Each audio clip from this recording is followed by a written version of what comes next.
Praise the Lord.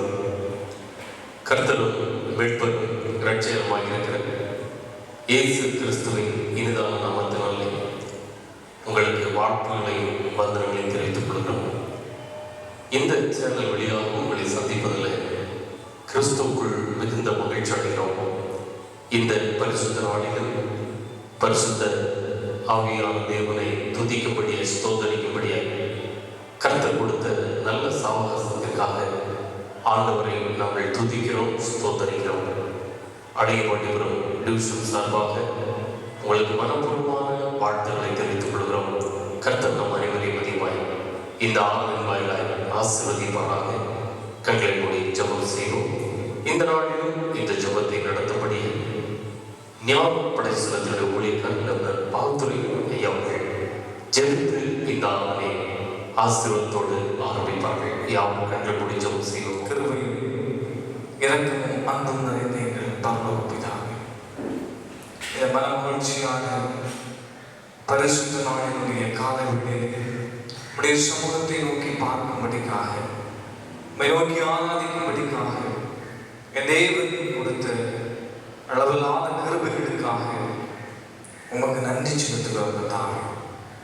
இந்த lockdown நிமித்தமாக ஆலயங்களில் நாங்கள் ஆராதிக்க முடியாவிட்டால் ஆண்டவரே, இந்த வலைத்தளத்தின் மூலமாக இல்லங்களிலிருந்து எங்களோடு இணைந்து உண்மை ஆராதிக்கிற ஒவ்வொருவரையும் கர்த்தர் நோக்கி பார்த்து ஆண்டவரே உங்களுடைய பிரசன்னமாகுதல் எங்களோடு இருக்கும்படிக்காக செல்கிறோம். சரீர ரீதியாக நாங்கள் ஒன்றிணையாவிட்டாலும் ஆவின் ரீதியிலே மனதளவிலே நாங்கள் அனைவரும் ஒருமனப்பட்டு உங்களுடைய சமூகத்தை நோக்கி நாங்கள் பார்க்கிறோம்.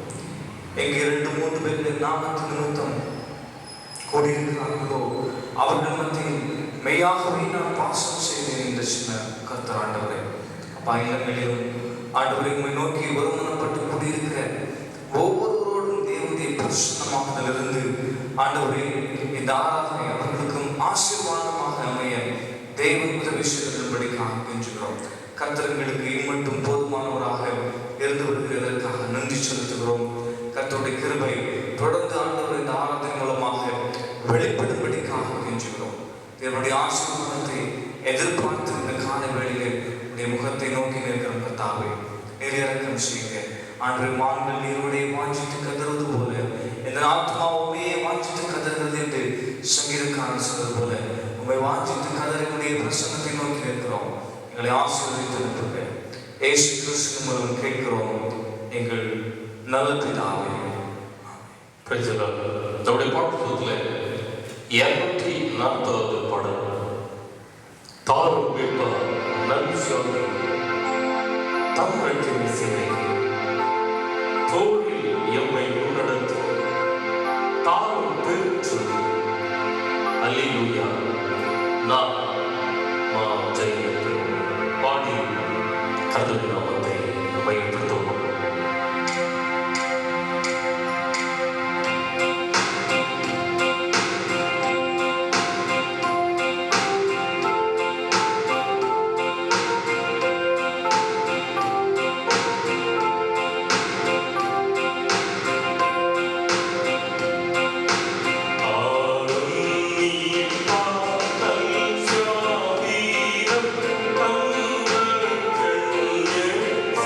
Yeah.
பெலிராஜ் அவர்கள் வேதாமத்தின் ஒரு பகுதியை நமக்காக இப்பொழுது வாசிப்பார்கள். வாசிக்கும்படியாக கொடுக்கப்பட்டதான வேத பகுதி யோசுவா 1ஆம் அதிகாரம் 5 முதல் 9 முடிய வசனங்கள். யோசுவா 1ஆம் அதிகாரம் 5 முதல் 9 முடிய வசனங்கள். நீ உயிரோடு இருக்கும் நாளெல்லாம் ஒருவனும் உனக்கு முன்பாக எதிர்த்து நிற்பதில்லை. நான் மோசேயோடே இருக்கிறது போல உன்னோடும் இருப்பேன். நான் உன்னை விட்டு விலகுவதும் இல்லை, உன்னை கைவிடுவதும் இல்லை. பலம் கொண்டு திடமனதாயிரு. இந்த ஜனத்தின் பிதாக்களுக்கு நான் கொடுப்பேன் என்று ஆணையிட்ட தேசத்தை நீ இவர்களுக்கு பங்கிடுவாய். என் தாசனாகிய மோசே உனக்கு கற்பித்த நியாயப்பிரமாணத்தின்படியெல்லாம் செய்ய கவனமாய் இருக்க மாத்திரம் மிகவும் பலம் கொண்டு திடமனதாயிரு. நீ போகும் இடமெல்லாம் புத்திமானாய் நடந்து கொள்ளும்படிக்கு அதை விட்டு வலது இடதுபுறம் விலகாதிருப்பாயாக. இந்த நியாயப்பிரமாண புஸ்தகம் உன் வாயை விட்டு பிரியாதிருப்பதாக. இதில் எழுதியிருக்கிறவைகளின் படியெல்லாம் நீ செய்ய கவனமாய் இருக்கும்படி இரவும் பகலும் அதை தியானித்துக் கொண்டிருப்பாயாக. அப்பொழுது நீ உன் வழியை வாய்க்க பண்ணுவாய், அப்பொழுது புத்திமானாயும் நடந்து கொள்ளுவாய். நான் உனக்கு கட்டளை இடவில்லையா? பலம் கொண்டு திடமனதாயிரு, திகையாதே, கலங்காதே. நீ போகும் இடமெல்லாம் உன் தேவனாகிய கர்த்தர் உன்னோடே இருக்கிறார் என்றார். ஆமென். வாசிக்கப்பட்டதான வசனங்கள் மூலமாக கர்த்தர் நம்ம ஒருவரையும் ஆசீர்வதிப்பார்கள். கர்த்தருக்கு மகிமை உண்டாவதாக. இந்த நாளிலும் ஒருமுறை கூட உங்களை நாங்கள் வாழ்த்துகிறோம். கர்த்தர் உங்களை அதிகமாய் ஆசீர்வதிப்பாராக. இந்த நாளில் கர்த்தருடைய வார்த்தைகளை உங்களுக்கு கொடுக்கக்கூடிய அழைய வடிவம் தளபதி மேஜர் எஸ். சுபாஷ் ஐயா அவர்கள் கர்த்தருடைய வார்த்தைகளை உங்களுக்காக பரிந்துரைக்கும்படியாக இருக்கிறார்கள். விசுவாசத்தோடு கூட கேளுங்கள். கர்த்தர் இந்த வார்த்தை நிமித்தமாய் உங்களை ஆசீர்வதிப்பாராக. தெய்வ செய்திக்கு நேராக கடந்து செல்வோம். அல்லேலூயா, அல்லேலூயா. இந்த நாளுக்காக என் தேவாதி தேவனை நன்றியோடு ஸ்தோத்திரிக்கிறேன், துதிக்கிறேன். கிறிஸ்துவுக்குள் அன்பார்ந்தவர்களே, மார்ச் மாதம் 22ஆம் தேதியிலிருந்து ஆலயத்தில் சென்று ஆண்டவரை ஆராதிக்கும்படியான சூழ்நிலை, அதற்கு காரணமான கொடிய நோய் தொற்றாகிய கொரோனா என்பதை நாம் நன்கு அறிகின்றவர்களாக இருக்கிறோம். அதற்காக நாம் தொடர்ந்து நாம் ஜெபிக்கிறோம். தேவனாய் கர்த்தர் அதிசீக்கிரமாய் இந்த நோயினுடைய தாக்கம் குறைந்து போகவும், தொடர்ந்து நாம் ஆலய ஆராதனையிலே கலந்து கொண்டு தேவனாய் கர்த்தரை நாம் ஆராதித்து தேவாசீர்வாதத்தை பெறும்படியான நாட்கள் மிகவும் சீக்கிரமாய் கர்த்தர் நமக்கு தரும்படியாக இருக்கிறார். அதற்காக நாம் தொடர்ந்து ஜெபத்தோடு காத்திருப்போம். தேவனாய் கர்த்தர் நமக்கு இரக்கம் செய்வாராக. கிறிஸ்துவுக்குள் அன்பார்ந்த தேவஜனமே, இந்த நாளிலும் உங்களோடு கூட பேசும்படியாக அடிமை தெரிந்து கொண்ட வேத பகுதி எரேமியாவின் புலம்பல் 3ஆம் அதிகாரம் 31வது வசனம் இவ்விதமாய் சொல்கிறது. ஆண்டவர் என்றென்றைக்கு கைவிட மாட்டார். அல்லேலூயா. என் ஆண்டவரை ஸ்தோத்திரிக்கிறேன். கிறிஸ்துவுக்குள் அன்பார்ந்த தேவஜனமே, ஆண்டவர் என்றென்றைக்கு கைவிட மாட்டார் என்று வேத வாக்கியம் நமக்கு எப்படியாய் சொல்லுகிறது. நாம் அநேக ஆண்டுகளாய் கிறிஸ்தவனாய் நாம் இருந்து கொண்டிருக்கிறோம். ஆலய ஆராதனை ஒழுங்காக நாம் கலந்து கொள்கிறோம். ஆண்டவருடைய சமூகத்திலே கர்த்தர் நமக்கு செய்த நன்மைகளை எண்ணி அவருக்கு காணிக்கையை நாம் படைக்கக்கூடியவர்களாக இருந்து கொண்டிருக்கிறோம். சில வேளைகளில் பாடுகள் பெருகிற வேளையில, நாம் எதிர்பார்த்த காரியங்கள் நடைபெறாமல் போகிற வேளையில, என் ஆண்டவர் என்னை கைவிட்டு விட்டாரோ, நான் ஆண்டவருடைய சமூகத்திற்கு ஏதாயிரம் குறை வைத்திருக்கிறேனா, ஒழுங்காக ஆலய ஆராதனையிலே பங்கெடுக்கிறேன், தேவ சமூகத்தில் கர்த்தர் எனக்கு செய்த நன்மைகளுக்கு தக்கதாய் காணிகளை படைத்திருக்கிறேன், ஏன் விதமான பாடுகளுடைய வாழ்க்கையை வந்தது என்று சொல்லி நாம் திகைக்கிறோம். அங்கவாய்க்கக்கூடியவர்களாக நாம் இருந்து கொண்டிருக்கிறோம். உண்மையிலே நம்முடைய ஆண்டவர் நம்மை கைவிடாத கர்த்தர். அல்லேலூயா. அவர் நம்மை கரமெடுத்து நடத்துகிறதான கர்த்தர். இப்பட்டாய் நடத்தி வந்த கர்த்தர் இனி மேலும் அவர் நம்மை நடத்த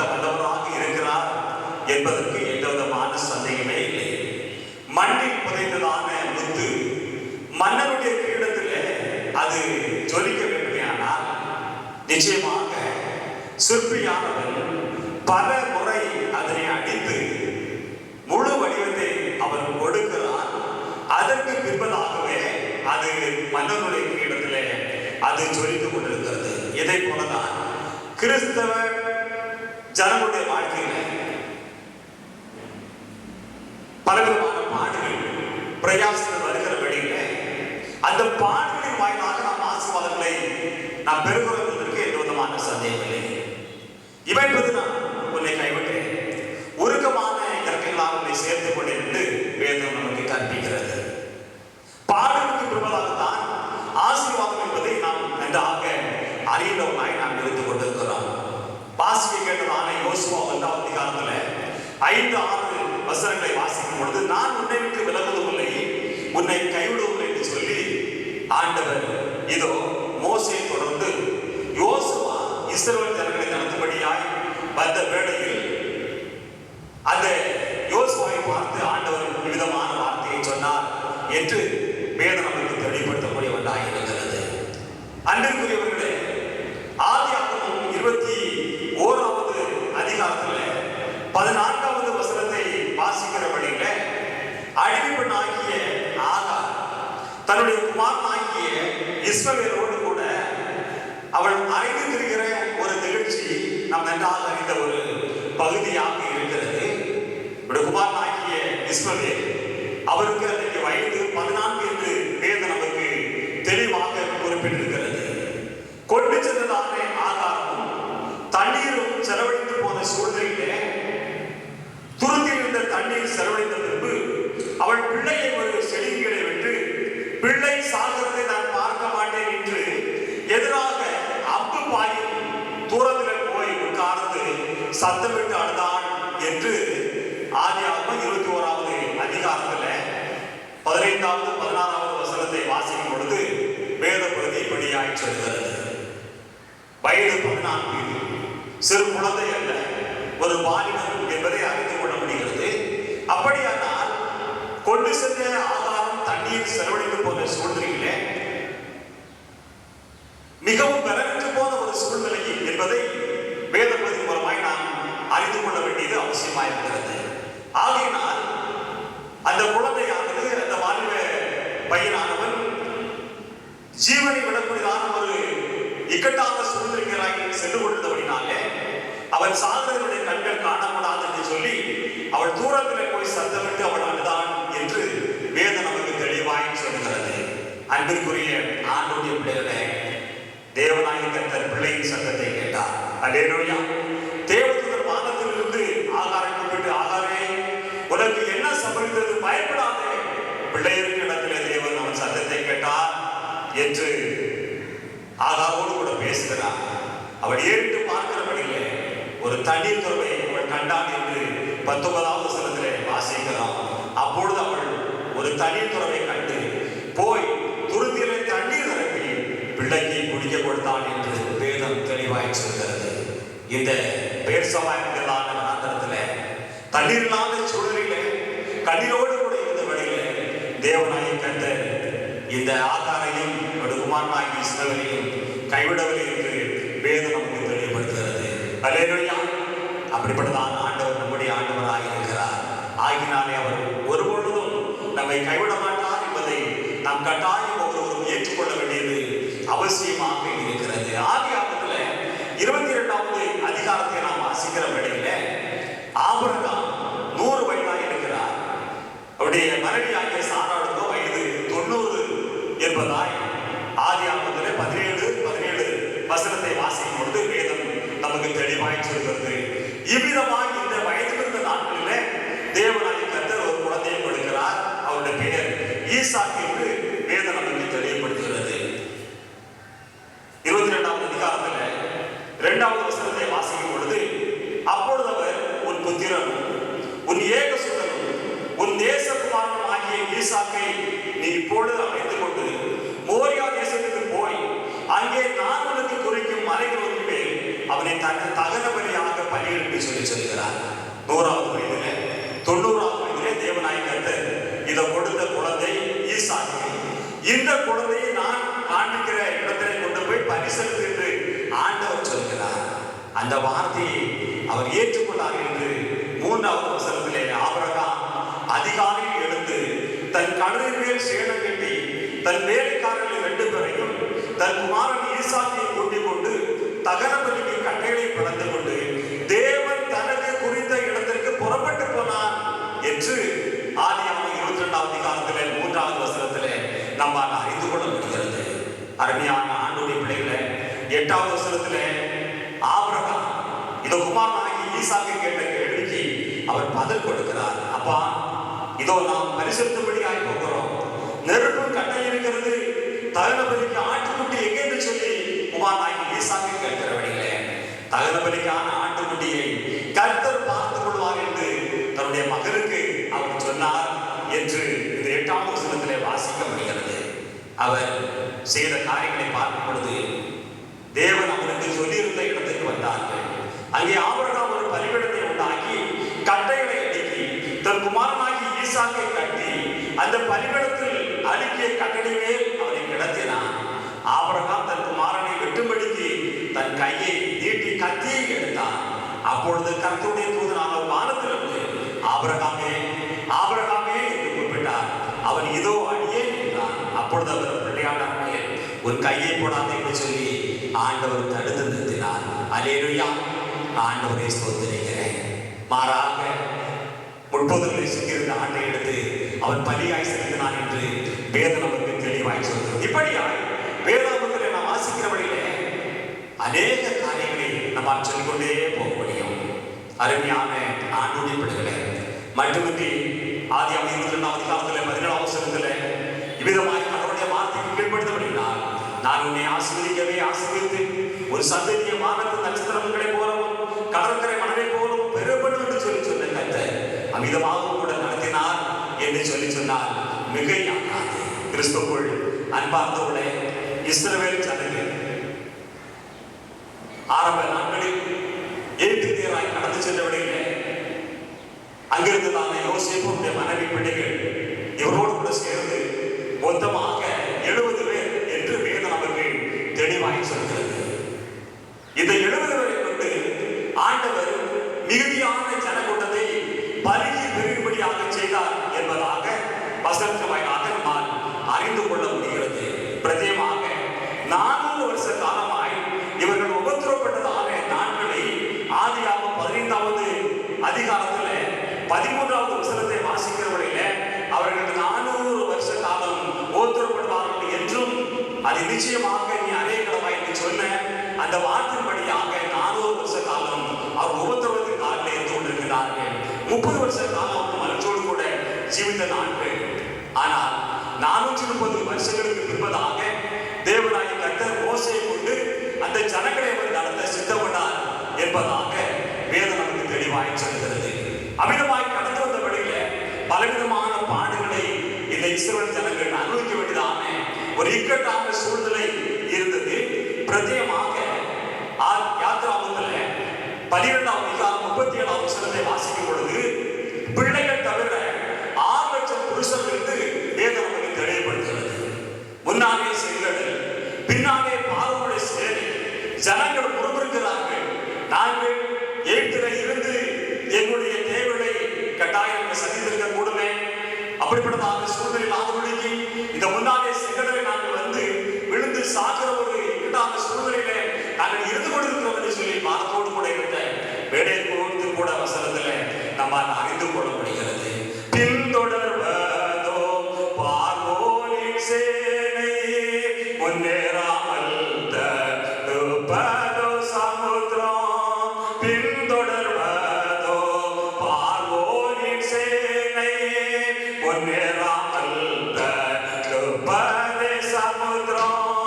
சரணடைவதே வேலென்றவர், சரணடைவதே வேலென்றவர்.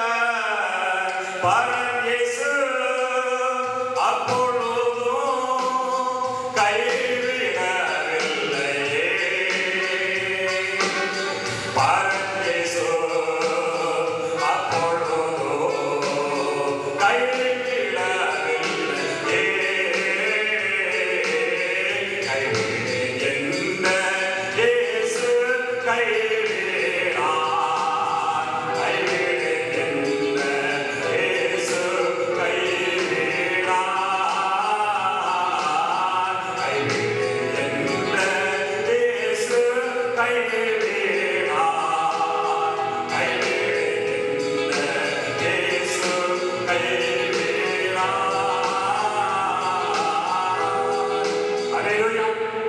ஆண்டவரையுமாய் துதிக்கிறேன். முன்னாலே செங்கடல், பின்னாலே பார்வோனுடைய சேனை. அந்த வேளையிலும் மோசே தன்னுடைய கரத்திலிருந்து தானே கோலை செங்கடலுக்கு எதிராக நீட்டினவடையிலே அந்த ஜலமானது பிரிந்தது. இந்த அன்பு ஜனங்கள் அவர்கள் அந்த கடல் வழியாக அவரை கடந்து சென்றதான விதங்களை குறித்து வேதம் நமக்கு தெளிவாய்ச்சது. ஏராளம் காரியங்களை நம்ம சொல்லிக்கொண்டே போகலாம். பேர்சபா வனாந்தரத்தில் தண்ணீர் நாடுபடிக்கு இருந்த வேளையில் தண்ணீர் துறவை காண்பித்து ஆண்டவர் பிள்ளையை குடிக்கும்படி ஆட்சியை கத்த அன்றைக்கு ஆகாரையும் குமாராகி சிலையும் கைவிடாத கத்த அதே பரிசெலுத்தும்படியாக கடந்து சென்ற வழியில பரிசெலுத்து ஆதவடிக்கு தடுத்து அன்றைக்கு ஆண்டை காண்பித்த தேவன் நம்முடைய தேவன். இஸ்ரவேல் ஜனங்கள் செங்கடலை கடக்கும்படியாக சில கத்த நம்முடைய ஆண்டவருடைய வாழ்வில நம்மை கைவிடாதபடிக்கு நிச்சயமாய் நம்மை நடத்தும்படியாக இருக்கிறார். அந்த விசுவாசத்தோடு கூட ஒவ்வொரு நாளும் என்னை கைவிடாத கர்த்தர், என்னை கரவெடுத்து நடத்தி வந்த தெய்வம் இன்னும் எங்களை நடத்துவார்களா என்று நிச்சயமான விசுவாசத்தோடு கூட அவரை நாம் உறுதியாக பெற்றுக் கொள்ள வேண்டியது அவசியமாக இருக்கிறது. கர்த்தரை அதிகமாய் ஸ்தோத்திரிக்கிறேன், துதிக்கிறேன். ஆண்டவர் கைவிட மாட்டார். ஆண்டவர் கைவிடாத கர்த்தர், உண்மையிலேயே கைவிடாத கர்த்தர் தான். ஆண்டவர் கைவிட மாட்டார், கைவிட மாட்டார் என்று சொல்லி நாம் கடவுளுடைய பார்வைக்கு புறமான வழிகளை செல்லாதபடிக்கு சில நிபந்தனைகள் இருக்கிறது. அதை கைவிடுகிற வேளையில் மாத்திரம் ஆண்டவரை கைவிட மாட்டார் என்பதை நாம் ஏற்றுக்கொள்ள வேண்டியது அவசியமாக இருக்கிறது. ஆண்டவர் யார் யாரையெல்லாம் கைவிட மாட்டார். அல்லேலூயா. உபாகமம் 11வது அதிகாரத்தில் 26 முதல் 28 முடியோட வசனங்களை வாசிக்கும் பொழுது, நான் உங்களுக்கு உள்ளதாக ஆசீர்வாதத்தையும் சாபத்தையும் வைக்கிறேன் என்று சொல்லி ஆண்டவர் சொல்லியிருக்கிறார். நாம் கடவுளுடைய பார்வைக்கு பிரியமாய் வாழ்கிற வழியிலே ஆண்டவர் கைவிடாதபடிக்கு நம்மை ஆசீர்வாதத்தின் பாதையை நடத்துகிறதான கர்த்தர், மாறாக ஜீவிக்கிற வழியிலே கைவிடப்படக்கூடியதான சில சூழ்நிலை கூட ஏற்படக்கூடும். முதலாவது, நாம் கைவிடாத கர்த்தர் நம்மை கரவெடுத்து நடத்த வேண்டும் என்று சொல்லி சொன்னார். நம்முடைய பொல்லாத வழிகளை விட்டு தேவனுடைய திரும்ப வேண்டும். அப்படிப்பட்டவர்களை ஆண்டவர் ஒருபொழுதும் கைவிட மாட்டார். அல்லேலூயா. ஆண்டவரை ஸ்தோத்திரிக்கிறேன். உபாகமம் 4வது அதிகாரம் 30-31 ஆகிய வசனங்களை வாசிக்கும் பொழுது, நீ வியாகுலப்பட இவைகளெல்லாம் உன்னை தொடர்ந்து பிடிக்கும் போது கடைசி நாட்களிலும் தேவனாகிய கர்த்தரிடத்தில் திரும்பி அவர் சத்தத்திற்கு செவி கொடுப்பாயானால் உன் தேவனாகிய கர்த்தர் இரக்கமுள்ள தேவனாயிருக்கிறபடியா அவர் உன்னை கைவிடவும் மாட்டார், உன்னை அடிக்கவும் மாட்டார் என்று உபாகமத்திலே நம்மால் அறிந்து கொள்ள முடிகிறது. அருமையான ஆண்டவருடைய பிள்ளைகளே, 2-7 அதிகாரத்துல 14வது வசனத்தை வாசிக்கிற வழியில், என் நாமம் தெரிவிக்கப்பட்ட என் ஜனங்கள் தங்களை தாழ்த்தி என் முகத்தை தேடி ஜெபம் செய்து தங்கள் பொல்லாத வழிகளை விட்டு திரும்பினால் அவர்கள் பாவத்தை மன்னித்து தேசத்திற்கு சேவத்தை கொடுப்பேன் என்று ஆண்டவர் தெளிவாய் சொல்லியிருக்கிறார். ஆகினாலே ஆண்டவர் நம்மை கைவிடாதபடிக்கு கரம் பிடித்து நடத்துகிற கர்த்தர் அவிதமாக நடத்தபடியாக நாம் நம்முடைய பொல்லாத வழிகளை விட்டு தேவனுடைய திரும்ப வேண்டியது அவசியமாக இருக்கிறது. அப்படிப்பட்டவர்களை அவர் ஒருபொழுது கைவிட மாட்டார் என்று வேதம் நமக்கு தெளிவாய் சொல்லுகிறது. அப்போஸ்தலர் 9வது அதிகாரத்துல நான் வாசிக்கும் பொழுது, சவுல் என்றதான பேரோடு கூட ஜீவித்ததான பவுல் கிறிஸ்தவர் என்று சொல்லி சொன்னாலே பிடிக்காது. இந்த மார்க்கத்தாலாகிய ஸ்திரீகளாக இருந்தாலும் சரி, புருஷனாக இருந்தாலும் சரி, அவர்களை கட்டி சிறைச்சாலையில் ஒப்பிழ்த்து மரண பரியந்தம் துன்பப்படுத்தல் என்று சொல்லி இந்த சவுல் அவர் சொல்லியிருக்கிறார். ஆண்டவர் சந்திக்கிறார். ஒரு ஒளியின் மூலமாய் கீழே விடுகிறார். ஆண்டவரே நீர் யார் என்று சொல்லி கேட்கிறார். நீ துன்பப்படுத்துகிற இயேசு நானே, உள்ளில் உடைக்கிறது உனக்கு கடினம் என்று சொல்லி ஆண்டவர் அவரோடு கூட பேசின வழியிலே தன்னை ஆண்டவருக்கு என்று சொல்லி அர்ப்பணித்து சவுலாய் இருந்தவர் பவுலாக மாற்றப்பட்டு அவர் அநேக சாட்சியாக செய்தார் என்று வேதம் நமக்கு தெளிவாய் சொல்கிறது. ஆகினால் இந்த நாட்களிலே கிறிஸ்துவுக்குள் அன்பார்ந்தவர்களே, நம்முடைய பொல்லாத வழிகளை விட்டு கடவுளுடைய பார்வைக்கு பிரிவில்லாத செயல்களை செய்யாதபடிக்கு கடவுளுடைய பிள்ளைகளாய் நாம் வாழ்வதான நிச்சயத்தோடு கூட நம்மை அர்ப்பணிக்கிற வழியிலே தேவனாகிய கர்த்தர் நம்மை கைவிடாதபடிக்கு அவர் கரம் பிடித்து நடத்துவார் என்பதற்கு எந்த விதமான சந்தேகமில்லை. இரண்டாவதாக, தேவனை தேடுகிற மக்களை அவர் ஒருபொழுதும் கைவிட மாட்டார். அல்லேலூயா. சங்கீதம் 9வது சங்கீதம் 10வது வசனத்தை வாசிக்கிற வழியிலே, உம்மை தேடுகிறவர்களை நீர் ஒருபொழுதும் கைவிடுகிறது இல்லை என்று சங்கீதம் 14வது சங்கீதம் 2வது வசனத்தை வாசிக்கும் பொழுது, தேவனை தேடுகிற உணர்வுள்ளவர் உண்டோ என்று பார்க்க கர்த்தர் பரலோகத்திலிருந்து மனுபுத்திரரை அவர் கண்ணோக்கினார் என்பதாக இந்த 14வது சங்கீதத்தில் 2வது வசனத்தில் நம்மால் அறிந்து கொள்ள முடிகிறது. ஏற்கனவே ஆரம்பத்தில் அடிமை சொன்னதை போல மார்ச் மாதம் 22ஆம் தேதியிலிருந்து ஆலயத்தில் சென்று ஆண்டவரை நாம் வழிபட முடியாத சூழ்நிலை. ஆனால் நமக்கு ஏராளமான சமயங்கள் கொடுக்கப்பட்டிருக்கிறது. ஊரடங்கு உத்தரவு பல முறை அது மாற்றி மாற்றி கொடுக்கப்பட்டு நாம் வீட்டில் அடைபட்டவர்களாக இருந்து கொண்டிருக்கிறோம். அமிதமாக இருக்கிற வழியில நம்முடைய காரியங்களை கவனிக்கிறோம். அதே சூழ்நிலை நாம் எத்தனை பேர் ஆண்டவரை நோக்கி பார்த்து கொண்டிருக்கிறோம். நம்முடைய தேவசத்தில் வைத்து நாம் விண்ணப்பம் செய்ய முடியவர்களாக இருந்து கொண்டிருக்கிறோம். ஆலய ஆராதனைக்கு செல்ல முடியவில்லை, ஆலயத்துக்கு செல்ல முடியவில்லை என்று சொல்லி அப்படியே நாம் ஆண்டவரை மனதோலாக ஒரு பொழுது இருக்கக்கூடாது. ஆண்டவருடைய சமயத்தில் நம்முடைய தேவைகளை விண்ணப்பிக்கும்படியாய் ஏராளமான சமயங்கள் கொடுக்கப்பட்டிருக்கிறதே. நம்முடைய இல்லத்திலிருந்து நாம் ஆண்டவரை தேட வேண்டுமே. அதைத்தான் சங்கீதம் 14 தேவனை தேடுகிற உணர்வுள்ளவர் உண்டோ என்று பார்க்க கர்த்தர் பரலோகத்திலிருந்து மனுபுத்திரரை கண்ணோக்கி கொண்டிருக்கிறார். அருமையானவர்களே, நாம் இல்லத்தில் இருந்து தேவனோடு கூட பேசுகிற சமயம் நமக்கு மிகுந்த ஆசீர்வாதத்தை கொண்டு வரும் என்பதற்கு எந்த விதமான சந்தேகமில்லை. தேவன் நம்முடைய விண்ணப்பங்களை சத்தத்தை நிச்சயமாய் கேட்பார் என்பதற்கு எந்த விதமான சந்தேகமில்லை. 34வது சங்கீதத்தில் வாசிக்கிறோம், இந்த ஏழைக்கப்பட்டார் கர்த்தர் கேட்டு அவரை இடுக்கண்களுக்கெல்லாம் நீங்களாக்கி ரட்சித்தார் என்று வேதம் நமக்கு தெளிவாய் சொல்கிறது. முதலாவது, ஆண்டவர் யார் யாரையெல்லாம் அவர் கைவிட மாட்டார்.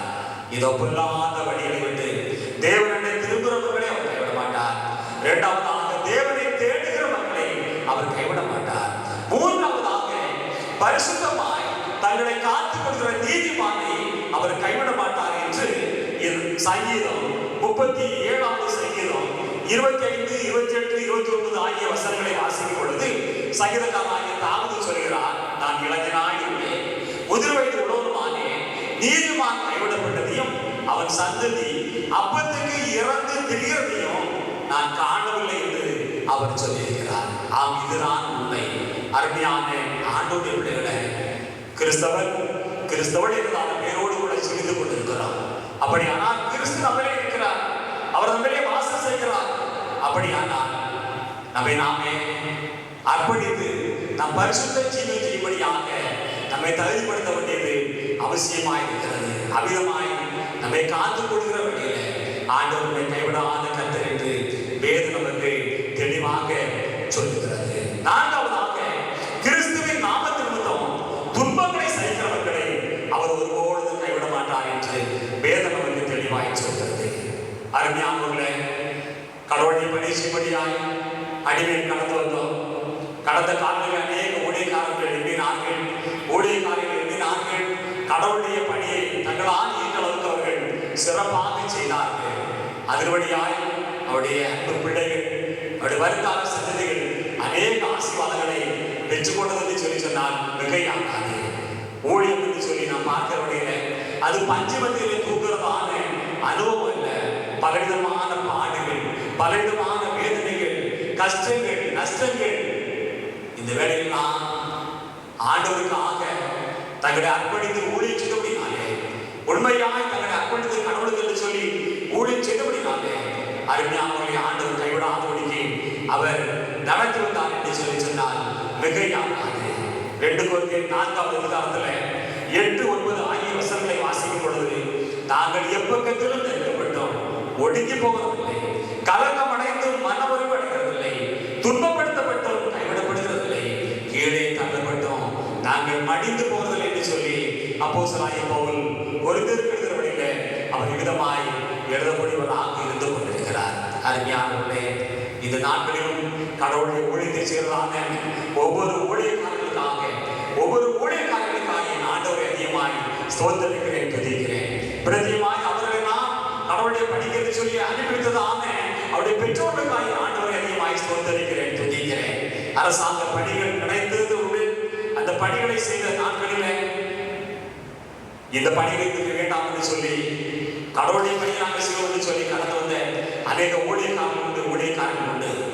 வந்த பின்பு கொடுக்கப்பட்டதான பாடுகள், பலவிதமான நிந்தையான அவமான சொல்லுகள் இதெல்லாம் எண்ணி பார்க்கிற வழியில சில வழியில ஏன் நாம் இந்த ஒளிக்கு வந்தோம் என்று சொல்லி கூட எண்ணினது.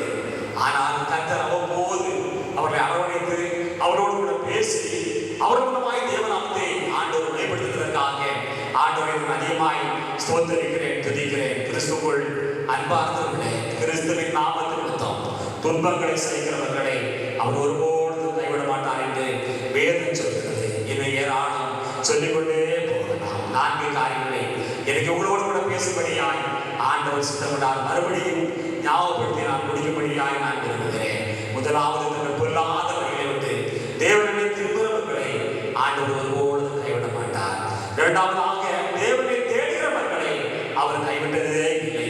பரிசுத்தமாய் தங்களை காத்துக் கொள்கிறதான நீதிமானை அவர் கைவிட மாட்டார் என்று வேதம் சொல்கிறது. நான்காவதாக, கிறிஸ்துவின் நாமத்தில் துன்பங்களை சகிக்கிறவர்களை அவர் கைவிட மாட்டார். ஆகினாலே அவருடைய நாமத்தை தெரிந்திருக்கிறதான கிறிஸ்தவன் பேரோடு கூட சிரிக்கிறதான அன்பு தெய்வ சொல்லுமே நம்மை நாமே சிரித்து பார்ப்போம். சில வேளைகளிலே நான் கைவிடப்பட்டதான சூழ்நிலையில் இருந்திருக்கிறோமா? அதற்கு காரணம் என்ன? ஏதாயிரம் இந்த 4 காரியங்களே ஒன்று குறைபட்டிருக்க வேண்டும். இந்த குறைகளை நிறைவாக்கும்படியாக என் பரிசுத்த ஆண்டவரே, ஆகினாலே நாங்கள் பரிசுத்தமில்லாமல் தேவனுக்கு பிரியமாயிருப்பது கூடாத காரியம் ஐயா. நாங்கள் பரிசுத்த வாழ்க்கையை வாழும்படியாய் எங்களை தகுதிப்படுத்தணுமா? இந்த நேரம் கிடைக்கிற வேலையெல்லாம் எங்கள் ஆண்டவரை நாங்கள் தேடுகிற ஞானத்தை கண்டெடுத்து தாங்கப்பா. நாங்கள் அநேக ஆண்டாய் கிறிஸ்தவனாக இருந்து கொண்டிருக்கிறோம். கடவுளுடைய பார்வைக்கு பிரியமில்லாத அநேக தவறுகளை நாங்கள் செய்து கொண்டிருக்கிறோம். அப்படிப்பட்டதான வாழ்வு நாங்கள் வாழக்கூடாது. உங்களுக்கு பிரியமான வாழ்க்கையை வாழும்படியாய் தெய்வமே அர்ப்பணிக்கிறோம். இன்றைய காலகட்டங்களிலே ஊழியர்களோடு கூட சேர்ந்து சபையினுடைய பொறுப்பில் இருக்கிறவர்கள் ஊழியர்களை தாங்குகிறார்கள், உதவியாக இருக்கிறார்கள், சபை அதற்கு கைலாக கொடுக்கிறார்கள். இருக்கிற வழியில சபையுடைய பொறுப்பில் இருக்கிறவங்க கூட பல மாடுகள் உண்டு. எதிர்விதமாக இந்த மாடுகள் கிறிஸ்துவுடைய நாமத்திற்குமாகவே ஆகியனாலே அமிதமாய் மாடுகளை ஏற்றுக்கொள்கிற வழியிலே அதற்குரிய ஆசீர்வாதத்தை கர்த்தர் நிச்சயமாய் கொடுப்பார் என்பதற்கு எந்த விதமான சந்தேகமில்லை. பிரத்யேகமாக ஊழியக்காரர்களுக்கு நிச்சயமாய் உடைய ஆசீர்வாதங்களை அவருடைய கண்காண கர்த்தர் செய்வார். அவருடைய சந்ததிகளை கர்த்தர் கீழாக்காமல் நீராக்கி பாலாக்காமல் தலையாக்கி அநேக ஆசீர்வாதத்தை நடத்துவதான கர்த்தர் நம்முடைய கர்த்தர் ஆண்டவர் என்னைக்கு கைவிட மாட்டார். அல்லேலூயா. நான் உன்னை விட்டு விலகுவதை உன்னை கைவிடுவதை பல கொண்டு திடமதாக திகையாதே கலந்தாதே நான் உன் தேவன். நீ போகப்படலாம் தேவனாய் கர்த்தராய் நான் உன்னோடு கூட இருக்கிறேன் என்று சொல்லி வாக்கு கொடுத்த கர்த்தர் அந்த யோசுவா கொடுத்ததான் அந்த வார்த்தைகள் எனக்கு நமக்கு கொடுக்கப்படுகிறது. மார்ச் மாதம் 24 இந்த நாள் வரைக்கும் நம்மை நடத்தி வந்த கர்த்தர் இந்த வருடம் நடத்தபடியாய் இருக்கிறார். நம்முடைய தமிழ்நாட்டை நாம் எடுத்து பார்ப்போம் என்று சொல்லி சொன்னார். 10,000க்கும் மேற்பட்டவர்கள் இந்த கொரோனாவினால் அந்த கொடிய நோய் தொற்று மூலமாய் பாதிக்கப்பட்டிருக்கிறார்கள். நம்முடைய இந்தியாவை நாம் பார்க்கிறவர்களே ஆரம்பத்திலே சீனாவில் தான் இது ஆரம்பிக்கப்பட்டது என்று சொல்லி நாம் அறிகிறோம். சீனாவை காட்டிலும் இன்னைக்கு கூடுதலான ஜனங்கள் இன்னைக்கு பாதிக்கப்பட்டிருக்கிறார்கள். இதோடு நிறுத்தப்படும்படியாக அப்பா நாங்கள் உண்மை தேடுகிறோம், உண்மை நோக்கி பார்க்கிறோம், இறங்க செய்ய என்று சொல்லி தேவ சுகத்திலே நம்முடைய தேவனுக்காகவும் நம்முடைய தேசத்தின் தேவனுக்காகவும் பிரத்யேகமாக இந்த கொடிய இந்த நோய் தொற்று நாம் விடுதலை பெறும்படியாகவும் தேவ சமூகத்திலே அர்ப்பணிப்போம். தேவனாய் கர்த்தர் நமக்கு இறங்க செய்வார். ஒரு பக்தர் இவனமாய் பாடியிருக்கிறார். நான் உன்னை விட்டு விலகுவதில்லை, நான் உன்னை என்று கைவிடுவதில்லை, நான் உன்னை காண்கின்ற தேவன், கண்மணி போல் உன்னை காப்பேன் என்று சொல்லி அவர் இவனமாய் பாடியிருக்கிறார். இந்த பாடலில் ஒரு சில சபைகளை பாடி நாம் ஜெபித்து ஆசீர்வாதத்தை பெற்றுக் கொள்வோம். தேவனாய் கர்த்தர் நமக்கு இறங்க செய்வாராக. ஆமென். திகையாதே கலங்காதே மனமே, நான் உன்னுடன் இருக்க பயமே. திகையாதே கலங்காதே மனமே, நான் உன்னுடன் இருக்க பயமே. யாவையும் துடைத்திடுவே, யாவையும் துடைத்திடுவே, உன்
ஜெபம் செய்வோம்.